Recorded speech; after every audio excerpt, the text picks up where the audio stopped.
Hey, what's up, guys? It's very early in the morning for me to do this review, but since I have the day off today, I will be conducting this review with probably third impressions at this point. I looked at them a few times, but I'm gonna give you guys how I feel, like always, how I feel about these units, these new units. I won't do a review on every unit that comes out because people probably do a better job than me, but this time I kind of want to because it's such a big deal. So let's get started with this one. I don't remember the name. Like Sweet Nichol, I think, or something. The team art is actually quite good. But unfortunately it's not a rogue.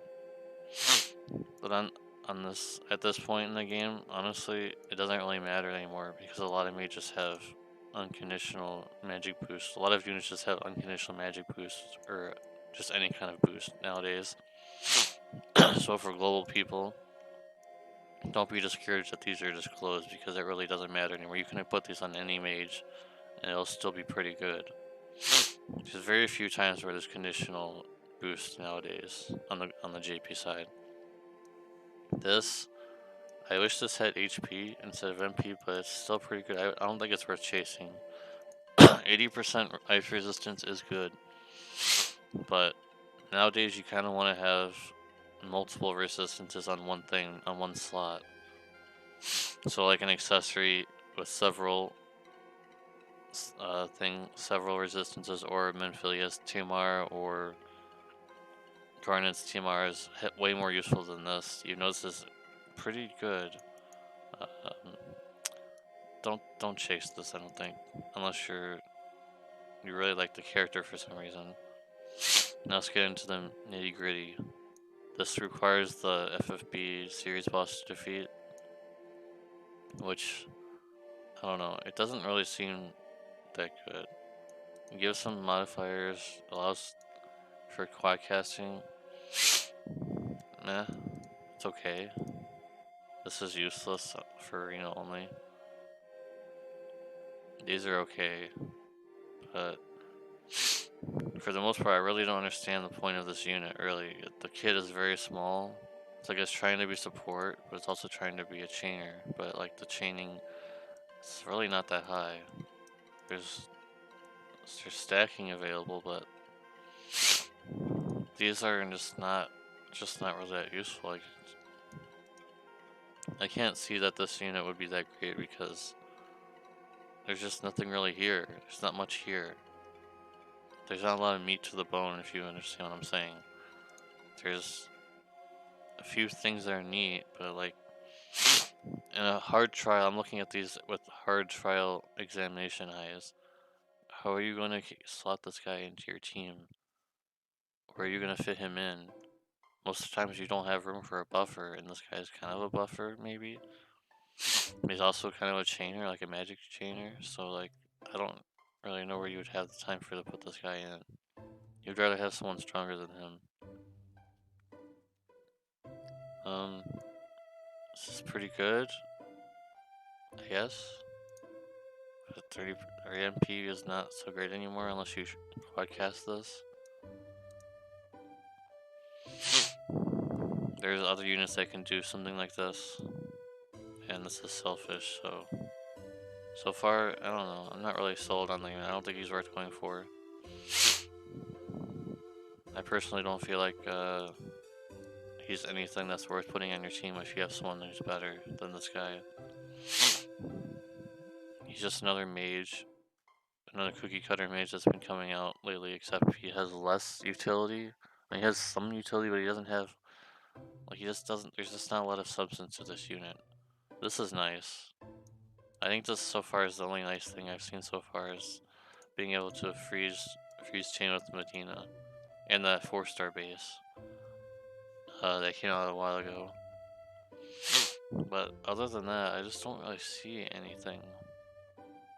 He's a 5-star base, but it doesn't feel like a 5-star base to me. So I'm gonna have to give a thumbs down on this one. It's not worth the UOC, not worth wasting your tickets on. Unless for some reason you're really lacking this kit, not sure why you would. It's not something you should be going for, honestly. Moving on to the next one, Sweet Luka, as I believe the name. This Steamer, this Steamer is probably one of the best Steamers I've seen in a very long time. It covers a lot of bases, gives you defense, it gives you spirit, gives you HP, gives you magic. So this is good on anybody. This is literally good on any unit you put on. The best one, I would say, probably the best overall would be CG Terra, because this boost of HP would help out a lot. Plus, the defense and spirit would also help her with her glass cannon type stuff. Plus, it gives her a little bit of magic, so it's not a huge loss. This, of course, is really good. This is the kind of STMR that I would like, but I'm probably not gonna be chasing this. Just gonna wait for the next King Mug, and I'm just gonna hold off. But this STMR, down the line, if I were to ever get this is actually insane, and something that unfortunately is locked behind STMRs now. A lot of LM products have been STMRs that have been really good, that have resistances on them. Now her kit, when I looked at it this morning, reminded me a lot of Carlet, because she has a lot of different kind of chaining moves that are different element. Although I think honestly her chaining moves are a little better than Carlet's, because her water move is quick hit, and quick hit's complete garbo. So she has a lot of choices. She can add elements to attack. I don't know if this is for all allies. This is good. This is quite good. I think they changed it this morning, because earlier this morning I think it just said add wind to attacks for 5 turns, and now it's for all allies. So actually, her value has increased. So still, I'm not really sure. Don't ever use this. It's not worth wasting your turn for this. I've mentioned this before in other randoming abilities. It's not worth. Remember, guys, I'm thinking about this in a trial format, so you're wasting your turn using this move. It's garbage. Don't do it. This is pretty good. A 2-in-1 ability is pretty rare. Yeah, 2-in-1 abilities are really good. This is really good too. This is probably the weakest, because there's other units that can give you this fill rate, but at the same time, it's okay.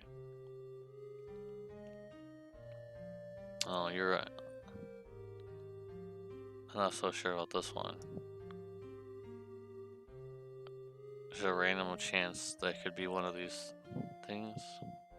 Oh, it's randomly one of these things. I guess you're kind of forced to have to use one of these at some point. It's okay, but I don't like random chances. I don't like random things when we already have random chances pulling for these units as is. So that's about it on this unit for the kit, and these are the passives. A lot of status resistances, which are always welcome. However, for the most part, you're probably going to be equipping Ribbon or something on your unit when you're taking into a harder trial anyways. This is insane. Most guts only allow for 1 attack, but this allows you for 2. So a lot of bosses do hit for multiple times. So this is actually insane. This is the best thing I've seen so far in her kit. This is actually crazy. However, like I mentioned before, for the most part, you're not going to be able to slot a unit like this in to a team unless you want her to be your main chainer, which is, I don't know if her damage is very high. Honestly, don't think that her magic is that. It's pretty good, but like, she's kind of like a support / attacker, but like, there's no room for stuff like this in harder trials. Harder trials, you basically need 2 healers, or 2 tanks, a breaker, and 2 chainers, and a healer, if I didn't mention that. So there's like almost no room a lot of the time. There's a very small instances where you can bring 1 tank along for like the FFBE plus fight, where you only need 1 tank, so you can bring a buffer like Nichol.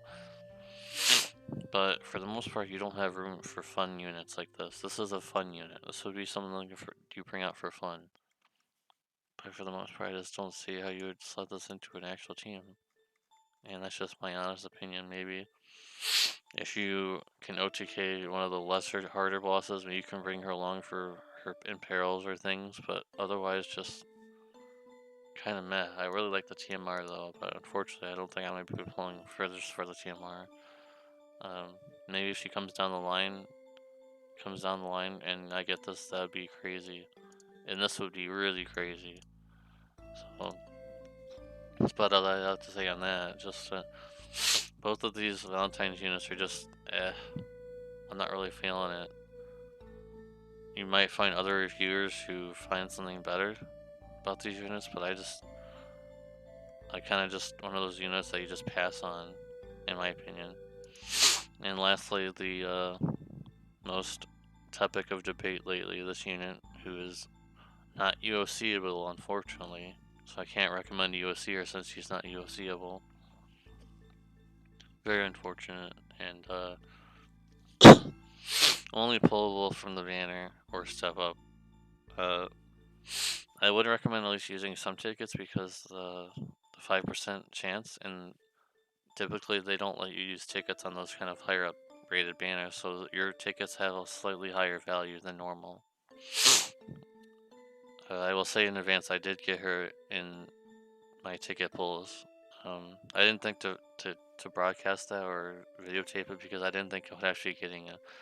I will say that I got 4 off banners, which was very stressful, but I did get 2 of her. I'm not going for the STMR. It's not worth it. The chance to get off banners obviously is too high for me. If it's a singular rainbow banner. The Trustmaster is just an upgrade from Dark Bond, I think. I believe it's an upgrade from Dark Bond, but with these added resistances, so it's just a power creep, slight power creep. And the whip is not worth going for at all. And the TGH, Magic TGH is nice, but you have to go for 4 on a limited time banner with a chance for off banners, even if the rate up was higher. Just, I don't know. I would just say wait, maybe try to get 2, and that's all you need. This is required from the FFBE trial boss, like the other one that need to be unlocked, so it's pretty good. This is pretty good. I don't really know her rotations just yet, but this is garbage. This is also garbage. Not so sure how you would fit this in your rotation, but it would be nice. It's kind of the same thing like CG Terra has, where she has a AoE resistance for her team, so it's kind of nice to have. And for the most part, she's kind of just the same thing like CG Terra, almost, except for hers is a static imperil instead of over time climbing up. But for the most part, she's almost the same for like a lot of other mages. So I'm just gonna say this in the part of the video: if you already have CG Terra or Kafka, you can pass on this, unless you really like the character and the CG, of course. Then you can probably pass on the character because her banner is very hard to pull from, and she's not offering much more than other units already can. She does have the stacking, but she doesn't have the thing like CG Terra does, where she finishes her own chains, from my understanding of this. I mean, she'll probably pull out more, at least equal damage to CG Terra, but I can't see how she would do more damage with at turn 3. I think turn 3 CG Terra pulls out ahead. I mean, that's just me saying that in terms of trial knowledge. I'm not, like I'll say every video, I'm not a mathematician. I don't know how to calculate damage. But I'm just saying from a standpoint of 120% in peril versus 80% in peril. And she does have this, but it's not available every time. So sure, you could say, as an argument, say, oh, we just do this first turn, and then she has as much damage as CG Terra, but as time goes along, you can't do this every turn. And I don't know. And it's pretty insane that she can do that, but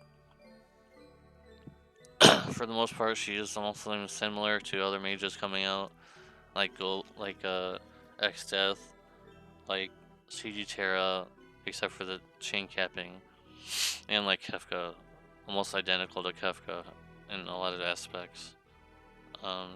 She's a lot tankier than CG Terra, which is a plus. Another thing that needs to be unlocked from the FFBE boss. She's a lot tankier because she actually has HP passives, guys. HP passives in her kit. That's crazy, right? Everything else looks pretty standard. This is always helpful, and I'm pretty sure, like I called this a few videos ago, I think in my other reviews, a lot of other units need to start having resistances in their kits because it's just the elemental Tetris is sometimes very difficult for a lot of players to handle, and a lot of harder trials require you to have immense amounts of elemental resistance on every single unit. So this is a good step in the right direction.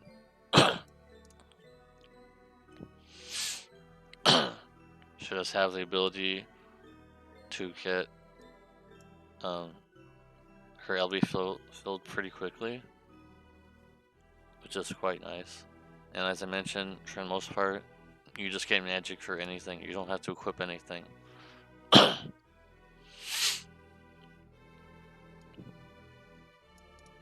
This is nice, but you probably don't want. You're probably not worth it because, for the most part, she can buffer. I think she can buff herself higher. This buffs her to 200% without any kind of risk involved. This is okay, but you kind of don't want your units getting hit physically, so probably never gonna come into play for real. And a bunch of nice defensive stats and also magic buffs. Magic equip.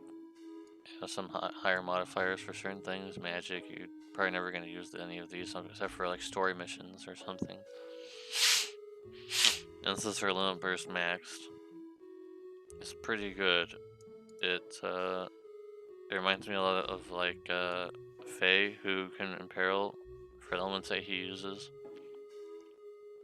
but also allows you for quad casting for 2 turns, which is very similar to CD Terra. So I did not see if she has the thing where she gets her LB at the beginning of a round, like other CG characters. I think those are only for Final Fantasy units now. So she will not be able to get her LB up at the first turn. So unlike CG Terra, she'll have to work towards getting her LB filled instead of just getting automatically in her rotation, like CG Terra can. There's a lot of pluses and minuses, I feel, with CG Terra versus Dark Fina.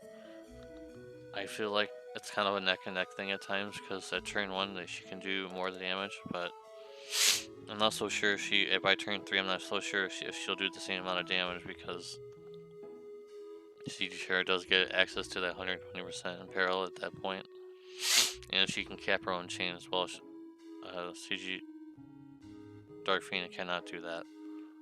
So I don't know. Maybe it won't matter. Maybe her stacks is just more, and she just does more damage overall because she's a newer unit. But I wouldn't discredit Kefka or X-Death or CG Terra if you already have them. I think you would be set, and you don't need to go for this limited time banner that's basically like holding their hands out and they want lots of money from this banner. They really want money because I'm pretty sure that they are in cash mode, as I like to call it. Elms in cash mode. They've been in cash mode quite often recently because I'm pretty sure the higher ups are wanting more money, and I've read somewhere that they're declining on the sales charts for the app charts. However, it's not really fair to say that because a lot of gachas are starting to fall downwards because gachas are starting to die out, as I've heard in Japan. There's so many that are being pumped out that's hard to stay loyal to one. Well, you can go over to the next one and probably have better rates or anything like that. I heard that there's a better market in China and Korea they're pumping out better gachas than Japan now. So Alum really needs to step their game up. It needs to be better than this. This is a complete trap banner in my complete opinion. Yes, she's extremely good and she's comparable to CG Terra, Kafka, and X-Death, but at the same time, I just feel like since she's not UFCable, and even though she'll be around in the future, they've said that she'll come back in future banners. I just don't feel like it's really hard to pull on her, even with tickets. If you have a lot of tickets laying around, you can try and get to her like I did. Like I mentioned, it's a higher chance to get them, but uh, it's a 50-50. So RNG, be on your side, hopefully. Good luck if you are pulling. That's about all I have to say. She's a good unit, in my opinion. The other two, just not good enough. You might hear otherwise from other people, but I just don't feel like they don't have any substance, these two units. To bring in an actual hard trial. For fun, if you ever get them, yes, that's fun. Cool. I can bring them to, like, story event stages or King Mug trials or something and just have some fun with them. But for harder, super harder trials, no. I'll be making a highlight video for soon whenever I get her maxed and ready to go. I'll be making some spotlight videos for her soon for you guys. And hopefully I can get this hopefully I can try and tackle the Iron Giant soon. I tried this morning and I got slapped, so let's see if I can work my way around getting an actual setup going for you guys to watch. So hope you guys stick around for this long, and I appreciate if you did. If you are a new viewer, please try to subscribe if you can, or like the video, or do both. And leave a comment down below what you guys think about this banner. Am I wrong? Am I completely an idiot about this? Or am I kind of hitting the nail on the head? You guys decide. Thanks for watching. Peace.